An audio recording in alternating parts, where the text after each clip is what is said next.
설교를 본문을 다루도록 하겠습니다. 선교냐, 선교적이냐에 대한 논쟁이 있었습니다. 최근에도 진행되고 있는 논쟁입니다. 다시 말씀드리면 선교냐, 선교적이냐라는 논쟁이 있습니다.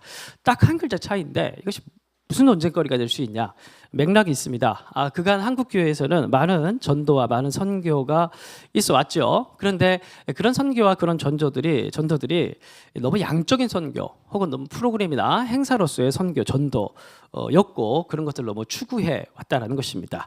여기에 대한 어떤 반성들이 있었습니다. 예를 들어서 오늘날에도 여전히 여름이 되면 많은 교회에서 선교를 가죠. 무더운 여름날에 땡볕에서 길거리 서서 뭐 합니까? 이제 노방전도 하죠. 노방전도 하고 이쪽 팀은 이제 찬양, 가스펠송 부르고 여기서는 또 힘이 남으신 분들은 이제 워십 댄스 하고 이렇게 해서 한 팀이 돼서 우리 전도 선교를 합니다. 그래서 생각해 보면 무더운 여름날 길거리에 다니는 사람이 거의 없어요. 어디를 가건. 그리고 이제 일본도 그렇고 동남아도 그렇고 가보면 사람 만나기가 되게 힘듭니다. 근데 우리는 열심을 다해서 길거리에서 이제 노래도 부르고 워십 댄스도 하고 또 혹시라도 발견하게 되면 경쟁적으로 달려가서 전도지를 주고 이제 이런 이제 선교와 전도들을 많이 했습니다. 그 문제는 행사를 마치고 돌아오면 아무도 일상생활에서 전도를 안 한다는 거예요. 그리고 돌아오는 길에 공항에 보면 사람들이 또 바글바글 하는데 거기서도 안 한다는 거예요. 행사 끝나고 프로그램이 끝나면 전도와 선교는 우리에게 아무런 사명이나 아무런 목적이 없는 것 같은 느낌으로 계속 반복되다 보니 선교를 하는 것보다 더 중요한 게, 더 근본적으로 중요한 게 선교적인 사람이 되는 게 더 중요하지 않은가, 이제 그런 고민들이 있어 왔다는 겁니다. 선교가 고작 행사, 프로그램이 되어서는 안 된다는 차원에서 우리 일상에서 우리가 약자를 돌보고 하나님 백성답게 살아가면서 하나님 나라의 정신들을 우리 삶에서 잘 나타내는 게 훨씬 더 중요한 선교가 아니냐, 그런 의미에서 선교적이어야 한다라는 논쟁과 선교를 해야 한다는 논쟁이 지금까지도 계속 있어 오고 있습니다. 문제는 뭐냐 하면 인간이라는 것의 특징이 왼쪽을 놓고 막 뭐라고 하다 보면 자기는 중간이라고 생각하는데 자기가 오른쪽에 가 있는 거예요. 그 오른쪽에 대해서 막 뭐라고 싸우고 잘못해서 얘기를 하다 보면 난 중간이라고 생각하는데 왼쪽에 가 있는 거예요. 그러니까 왼쪽에 있는 걸 당기려다 보니 자기가 오른쪽으로 가 있는 경우가 많거든요. 이게 무슨 원리라고 하는데, 물리적인 원리라고 하는데 일리는 지적이고 또 행사로서의 선교에 대한 반성이 필요하지만 그럼에도 불구하고 제 생각에는 구제가 선교가 될 수는 없습니다. 착한 일이 선교가 될 수는 없어요. 제가 생각했을 땐 우리가 이제 레바논에 사실 사진으로만 봤던 베실이라는 청년을 도와준 이유도 그 청년이 선교사님을 통해서 복음을 받아들였기 때문입니다. 그 시리아에 도와줄 사람이 되게 많아요. 도와주려고 그러면 사실 아유 죄송합니다. 도와줘야 되는데 그냥 위급한 상황이라고. 똑똑해. 그래서 거기 있는 사람들을 다 도와줄 수는 없는 거예요. 사실 다 도와줄 수는 없는데 왜 그 청년을 우리가 특별히 뭐 바자회도 하고 여러 가지 많은 행사들을 통해서 모금을 모아서 도와줬냐 하면 그 청년이 그리스도의 사랑을 받아들였기 때문이고, 우리가 그 청년을 잘 도와줘서 그리스도의 사랑이 관념적 차원에서 머물리지 않고 실제적으로 도와주는 실천적 사랑이라는 것을 이 친구가 깨닫게 됐을 때 변화될 것이고, 그러면 선교사님 사역에 도움이 될 것이고, 나아가서 가정이 변화되면은 또 나비 효과도 있을 수 있는 것이고, 이 많은 것들을 고려한 전략적 선택이 도와주는 거였어요. 물론 여러분들에게 상세하게 다 설명한 건 처음이지만, 그러니까 조금 차갑게 들릴 수도 있겠지만 복음의 연결성과 선교의 확장성이 있기 때문에 비용을 지불해서 도와준 것이지 구제한 것은 아니었다는 겁니다.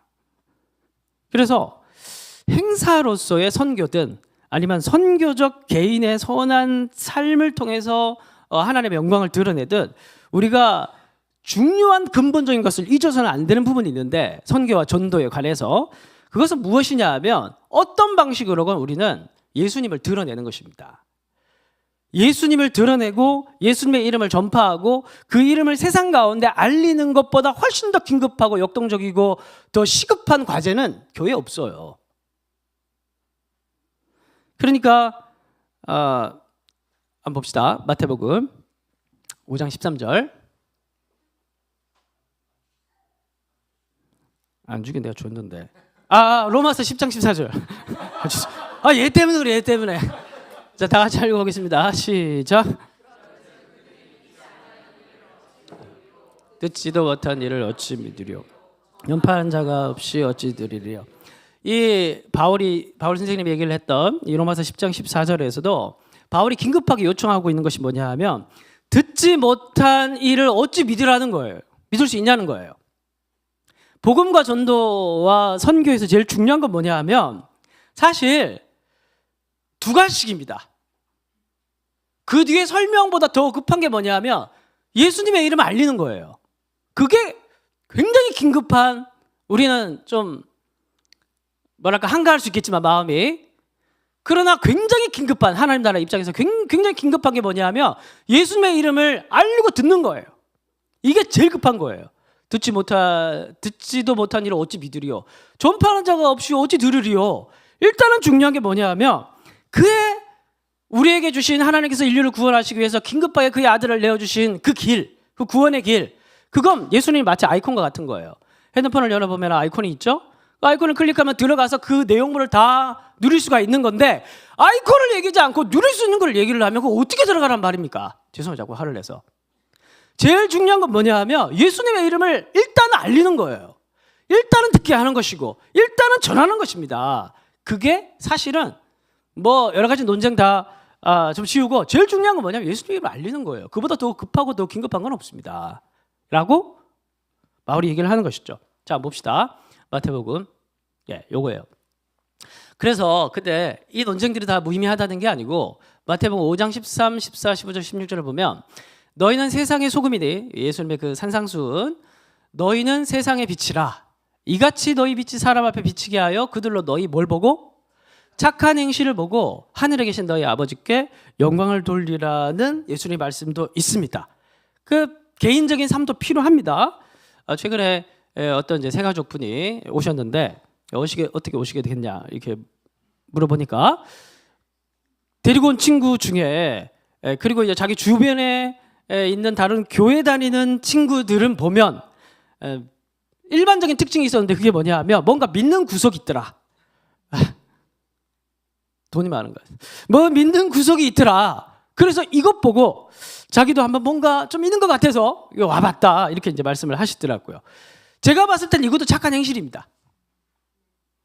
그러니까 성경에서 얘기를 하는 이 착한 행실이라는 게, 여기서 번역된 착한 행실이라는 게 우리가 어떤 식으로든 예수님이라는 분을 드러낼 수 있는 통로로서 역할을 하는 걸 가리켜서 착한 행실이라고 얘기를 하는 것이지 선한 행동이나 구제나 이런 걸 얘기하는 것은 아니에요. 그런 것이 내용이 들어갈 수도 있겠지만, 자, 여기서 멈추는 게 아니죠. 그래서 결국에는 선교적인 개인의 삶도 중요하다는 것인데, 근데 또 다음으로 넘어가 봅시다. 마태복음 5장 5, 6, 7절. 오늘 말씀인데 예수께서 이 12를 보내시며 명하여 이르시되 이방인의 길로도 가지 말고 사마리아인의 고을에 들어가지 말고 어디로 가라고 합니까? 오히려 이스라엘 집의 어린 양에게로 가까운 데로 먼저 가라고 해요. 그러니까 산상수훈 5장에서 예수님께서 뭐라고 얘기했어요? 착한 행실을 통해서 하나님의 영광을 돌려라. 너의 삶도 중요하다. 그 다음에 10장 와서 뭐라고 얘기를 합니까? 근데 또 뭐가 또 중요하다고 얘기를 해요? 천국 복음 전파하는 거. 이제 예수님을 통해서 도래하게 된 하나님 나라의 이 역동적인, 이 긴급한, 이 시급한 하나님 나라의 소식을 알려야 되는데 어디서부터? 가장 가까운 데서부터 시작을 하라는 거예요. 그 다음 마태복음 28장. 마태복음 마지막 가보면 이렇게 얘기합니다. 다 같이 읽어보겠습니다. 시작. 아버지와 아들과 성령의 이름으로 세례를, 여기까지 해보겠습니다. 어디까지 가라고 합니까? 모든 민족, 열방 끝까지 가라는 거예요. 마태복음 5장에서도 보면 이스라엘 집에 잃어버린 양에게로 가라. 마태복음 28장에서도 가서 모든 민족으로 제자를 삼아라. 그러니까 잘 보세요. 선교적이냐 선교하냐에 대한 논쟁 자체가 사실 필요가 없는 거예요. 사실 무의미한 거예요.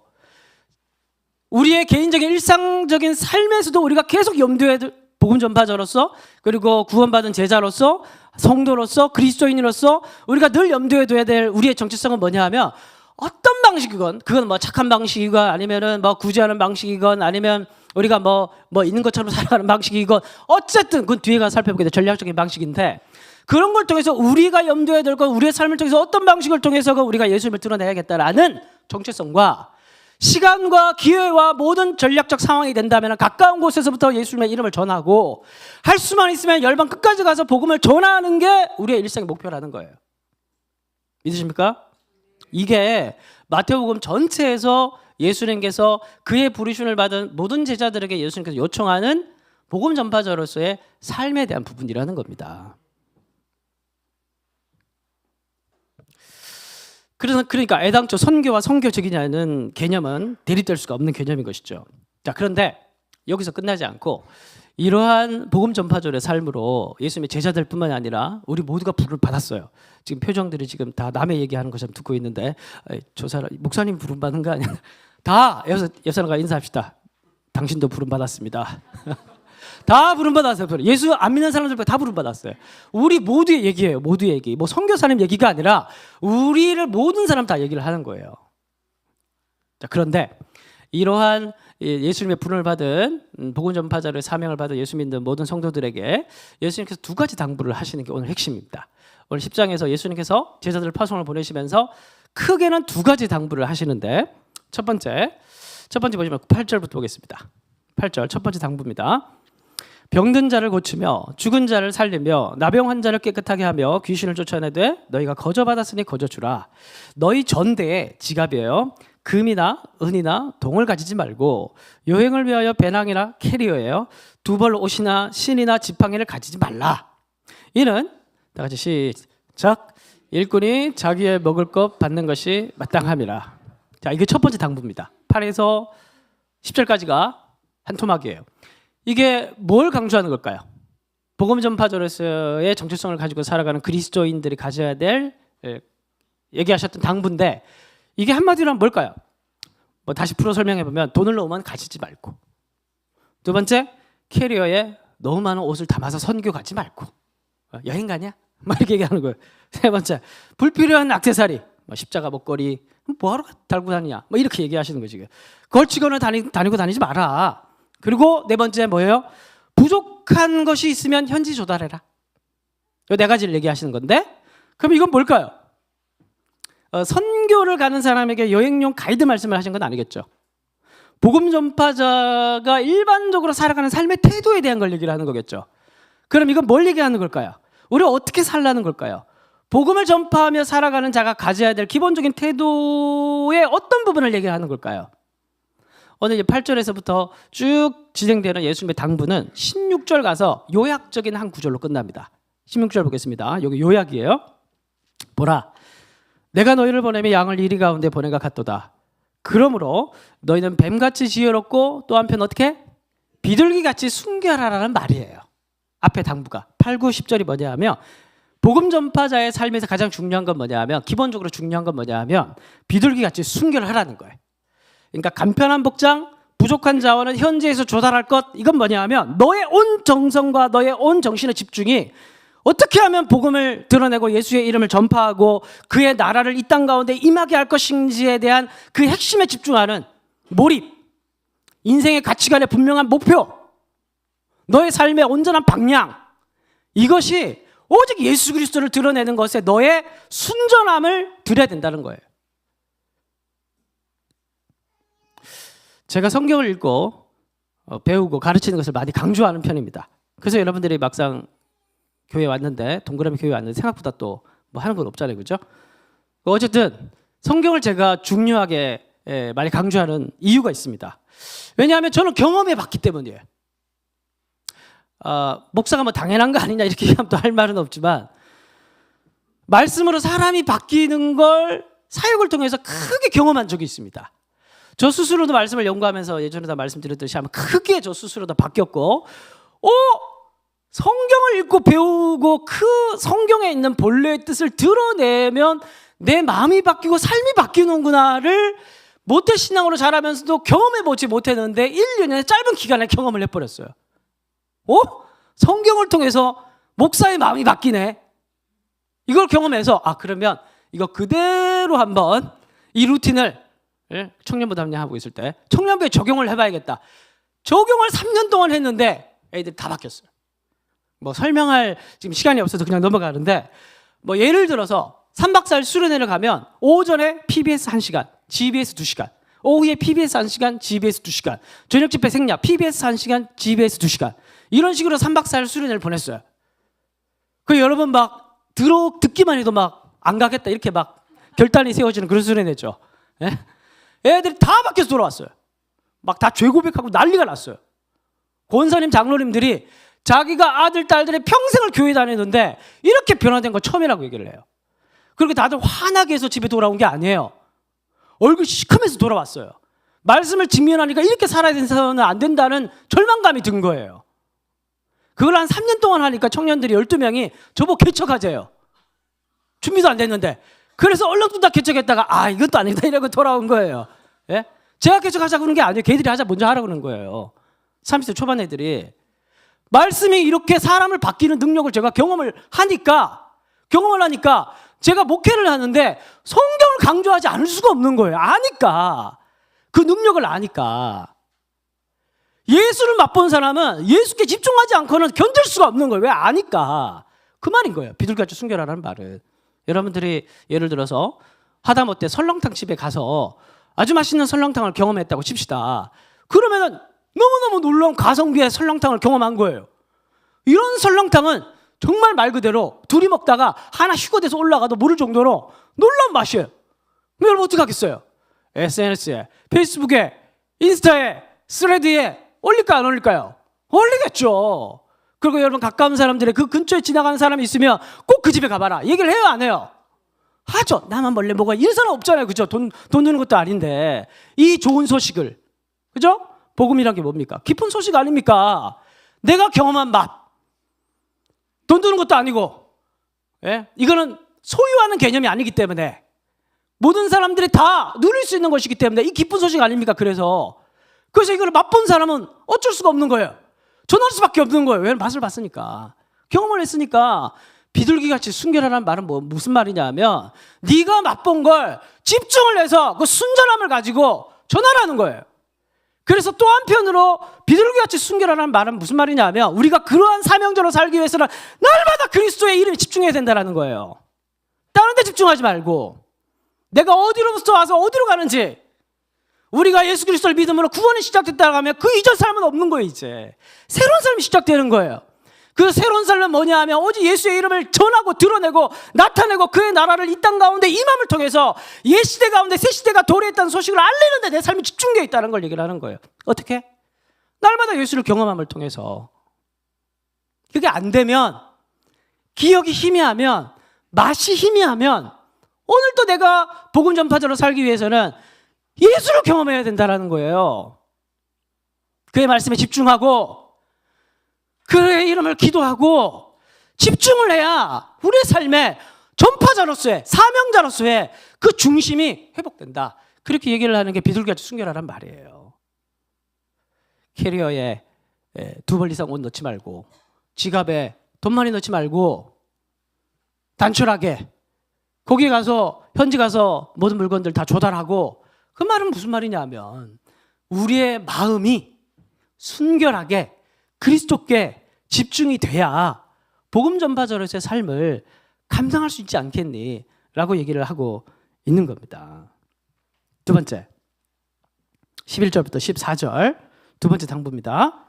어떤 성이나 마을에 들어가든지 그 중에 합당한 자를 찾아내어 너희가 떠나기까지 거기서 머물라. 그냥 막 복음을 전하는데 누구는 듣고 누구는 안 듣죠. 그렇죠? 늘. 그러면 듣는 사람은 어떻게 해야 되는 거예요? 합당한 자죠. 그러면 계속 머물면서 이제 받아들일 때까지 이제 하라는 겁니다. 12절. 또 그 집에 들어가면서 평안을 빌라 그 집에 이에 합당하면 너희가 빈평안에 거기서 임할 것이고 만약 합당하지 않으면 근데 우리가 복음을 전파하는 가운데 합당하지 않은 사람도 있어요 없어요? 거부하고 받아들이지 않고 박해하고 뭐 그런 사람이 있어요 없어요? 있으면 14절 누구들 너희 영접하지도 않고 너희 말을 듣지도 아니하거든 어떻게 해요? 그 집이나 성에서 나가 너의 발의 먼지를 떨어버리라.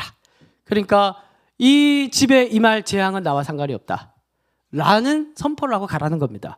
그러니까 굳이 이 복음에 관심이 없는 사람에게는 붙들려 있지 말고 털고 일어나서 다른 마을로 가라는 거예요. 그러니까 우리가 복음이라는 거 그리스도인으로 살아간다라는 거 사명자로 살아간다라는 것이 때로는 보면 예수님보다 더 착하게 살려고 하는 사람들이 있어요. 우리가 성도가 된다는 건 착한 사람이 되는 건 아닙니다. 굉장히 전략적인 사람이 되는 거예요. 우리의 자원과 우리의 마음과 우리의 계획과 우리의 인생의 모든 방향들이 그의 이름을 드러내고 나타내고 전파하는 것에 우리의 모든 신경이 다 집중되는 사람을 가리켜 성도라고 얘기를 하는 거예요. 안 들으면 다른 데 가서 전화를 하는 거예요. 거기 매여 있지 말고. 어떻게 보면 예수님이 우리가 생각하는 예수님과 좀 다르죠.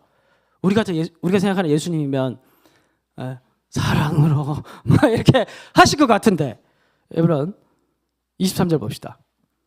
다 같이 한번 읽어보겠습니다. 시작. 이 동네에서 너희를 박해하거든 저 동네로 피하라고 얘기합니다. 박해를 받으면 예수님께서는 거기서 뭔가 나마다 순교하실 것 같은데, 예수님은 거기서 개죽음 당하지 말고 도망가라는 거예요.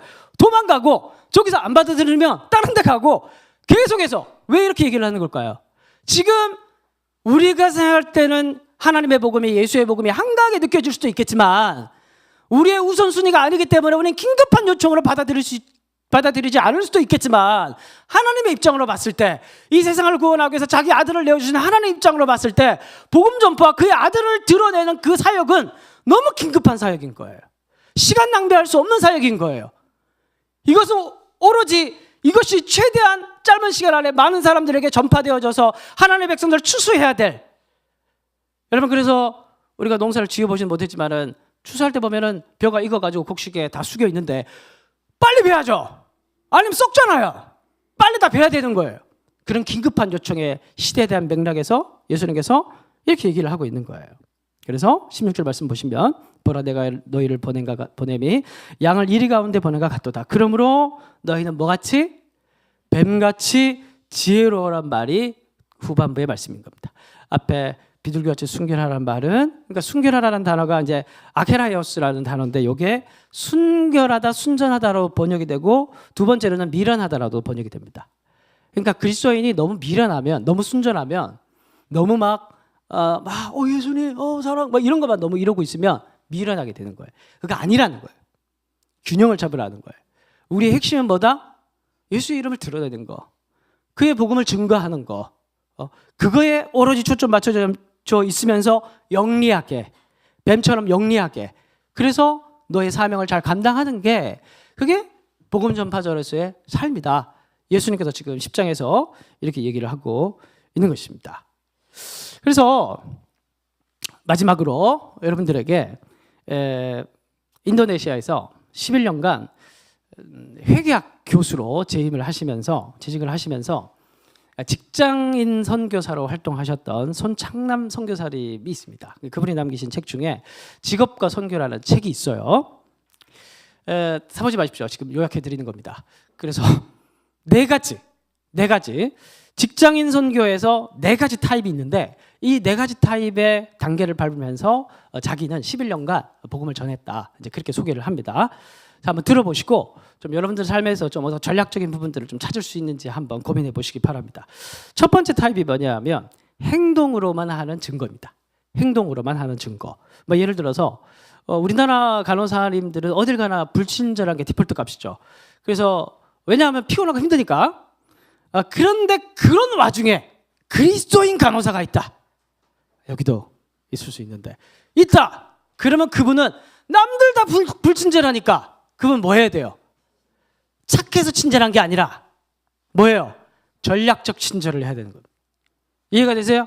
이분이 주장하기를 전략적으로 친절해야 된다는 거예요. 뱀같이 지혜로움. 왜냐하면 사람들이 다 불친절한데 혼자 친절하면 이 사람은 왜 이렇게 친절할까? 생각할까 안 할까요? 생각을 한다는 거예요. 라는 생각을 가지게 만드는 게 첫 번째 타입. 두 번째 타입은 뭐냐면 이러한 기회를 삼아서 말과 행동을 하는 증거로 나아가라는 겁니다. 첫 번째는 행동이었죠. 두 번째는 말이 이제 하는 겁니다.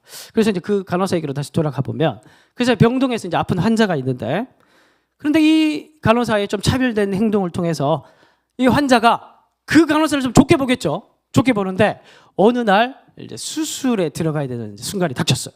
그러면 이제 이 간호사님이 그 타이밍을 놓치지 않고 그 환자의 손을 잡으면서 제가 교회를 다니는데 한번 기도를 해드릴까요? 이렇게 해야 기회를 잡을 수 있다.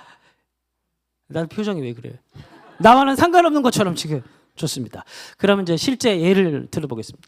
안산동산 교회가 전도하는 교회로 유명합니다. 전도하는 교회로 유명하고, 거기에 이제 보면은 그 전도왕 장로님이 계세요. 본무사인데 이제 그분은 이제 네 단계로 얘기를 합니다. 일상적 대화, 그 사람의 관심사를 먼저 물어보고, 두 번째 영적인 대화.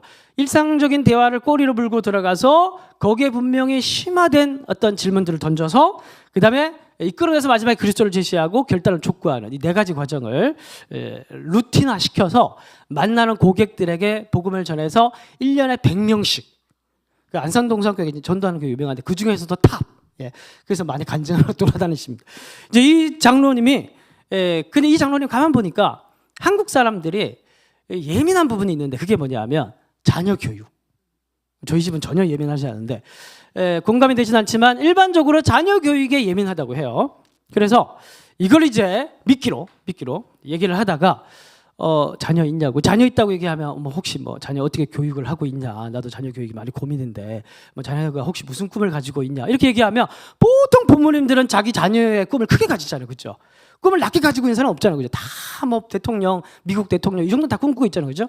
이렇게 얘기를 하면 정말 그런 큰 인물이 됐으면 좋겠다. 그럼 제가 교회를 다니는데 새벽기도를 나가는데 늘 나가는데 자녀들 혹시 이름을 좀 알려주시면 제가 기도를 하겠습니다. 이렇게 얘기하면 이름을 알려주지 않을 사람이 없겠죠, 그렇죠? 예. 뭐 원불교 사람이라면 알릴 수도 있겠지만 어쨌든 다 이렇게 타 종교 아니면 알려줄 거 아닙니까? 그러면 이제 그 이름을 가지고 이제 기도를 하면서 몇 주 뒤에 전화를 합니다. 전화를 해서 혹시 그 아이에게 혹시 무슨 변화가 있냐? 자기가 기도하고 있다는 거 알려주는 거지. 혹시 변화가 있냐? 그 혹시라도 변화가 있을 수 있잖아요. 네? 없을 수도 있지만 있을 수도 있잖아요. 그러면 장로님의 기도 때문인가? 이런 생각을 가질 수도 있잖아요. 네? 뭐 진짜 하나님께 역사하실 수도 있고 그 모르는 문제니까. 이제 그러면 어쨌든 이제 얻어 걸리고, 그리고 이제 그 다음에 몇 주 뒤에는 그 부모님의 아이에 대해서 관심을 가지고 있는 주제에 대한 책을 보내줍니다, 집으로. 책을 보내주고 이렇게 빌드업해 가면서 나중에 꼬셔서 침이 엄청 드세요. 꼬셔서 이제 교회 이제 데리고 오는 이제 그런 이제 과정을 통해 가지고 1년에 100명씩 전도를 했다고 그래요. 그래서 사실 이거는 사실 방법의 문제라기보다는 저는 우리의 순전한 마음의 문제라고 봅니다. 우리의 관심사와 우리의 초점이, 우리의 중심이 어디를 향해 있느냐. 저는 이제 동그라미 교회를 개척을 해서 이전까지 부목사 생활을 20년 넘게 했죠. 그래서 솔직히 여러분들에게 말씀을 드리면 이전에 부목사 생활을 할 때는, 부교육자 생활을 할 때는 내 교회란 느낌이 50% 들었습니다. 왜? 언제든지 갈 수 있잖아요, 그렇죠? 언제든지 갈 수 있으니까 내 교회란 느낌이 늘 50%는 언젠간 간다. 이런 생각이 나도 모르게 늘 들어서 사실은 100% 애정을 줄 수는 없었습니다. 근데 이제 동그라미 교회를 개척을 하니까 이건 뭐 죽이 되든 밥이 되든 이제 제가 어쨌든 이제 끌고 가야 되는 게 120% 내 교회라는 이제 생각이 더 이제 막 그분도 잘 동그라미 교회를 나는 조금 내 집 같기도 하고 막 이렇게 또 너무 그래서는 안 되지만 뭐 그런 이제 마음이 있어요. 동질감이 있어요. 뭐 그러다 보니 그 이전 교회에서는 그 교회를 사랑하고 이런 성도들을 보면 참 아름답다 뭐 이 정도 그랬는데 저희 교회에서는 뭐 여러분들 다 이제 저희 교회를 사랑하시지만 예전에 어떤 분이 그랬더라고요. 오신 지 얼마 안 됐는데 교회 개척한 지 몇 달이 안 됐는데 동그라미 교회에 오기 전에는 자기 회사 사람들에게 우리 교회에 와보라는 얘기를 한 번도 한 적이 없었대요. 그렇게 교회를 오래 다녔는데 근데 동그라미 교회에 오고 난 이후부터는 회사 사람들에게 우리 교회를 와봐라 이렇게 얘기하고 싶은 마음이 계속 들어서 지금 준비를 하고 있다. 이렇게 아직 한 번도 데려오신 적은 없어요. 그런 얘기를 했는데 그 얘기가 저는 아직까지도 저는 기억력이 나빠서 보통 잘 기억을 못 하는데 그 얘기가 저는 아직까지 기억이 나요. 왜냐하면 그때 감동을 먹었거든. 그러니까 제가 너무 이렇게 동질화되어 있는 이 공간을, 이 교회를, 공동체를 내 마음과 똑같이 비슷하게 사랑해주고 내 교회처럼 여겨주니까 저는 너무 감사하고 사랑스럽더라고요. 성도가 다 사랑스럽지만 더 사랑스럽더라고요. 우리 하나님의 마음이 다 똑같이 부름을 받았지만, 다 하나님의 백성으로 부름 받았지만 누구는 그냥 이쪽 발 걸쳐놓고 저쪽 발 걸쳐놓고 그냥 와서 그냥 예배만 드리고 내 좋은 것만 챙기고 기도할 때도 하나님 이것 달라 저것 달라 해준 것도 없으면서 자꾸 달라고 그러고 안 주면 원망하고 이런 이제 사람들보다 물론 다 사랑하시지만 그러나 정말 하나님의 나라가 내 나라고 예수님이 내 인생의 주인이시고 하나님의 왕이신 정말 그 하나님의 나라가 정말 나의 정체성과 동일한 동질감을 가지고 있고 그걸 위해서 마음을 순전하게 드리면서 교회 데리러 가는 얘기가 아니라 그의 삶 가운데 예수의 이름을 드러내고 그의 나라를 드러내기 위해서 늘 신경 쓰며 살아가는 그 나라를 사랑하는 백성이 있다면 하나님이 그 사람을 사랑하지 않겠냐 그 말이에요. 그 사람이 더 그의 나라를 빛낼 수 있도록 그의 앞길을 인도해 주시지 않겠냐 그 말이에요. 믿으십니까? 하나님이 살아계시다면 그러지 않겠냐는 거예요. 인간의 마음도 그런데. 세 번째 타입. 그래서 거의 마무리입니다.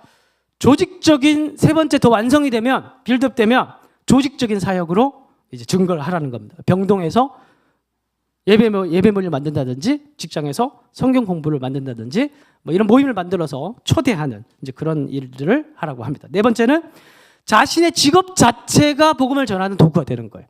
이게 이제 레바논으로 선교로 간 정다희 선교사님 가정의 얘기도 하고 그리고 이 손 선교사님도 자기가 인도네시아 선교를 위해서 일부러 그 땅으로 가서 그 직업을 가지고 가서 전하고 일생을 선교의 역할로 한 거예요. 직업을 버리지 않고 직업 자체가 선교가 되는 타입인 겁니다. 이러한 조금 더 뱀같이 지혜롭고 비둘기같이 순결한 복음 전파자로서의 중심을 회복하는 저와 여러분들이 되시길 바랍니다. 마지막으로 32, 3절을 읽고 마치도록 하겠습니다. 32, 3절 시작.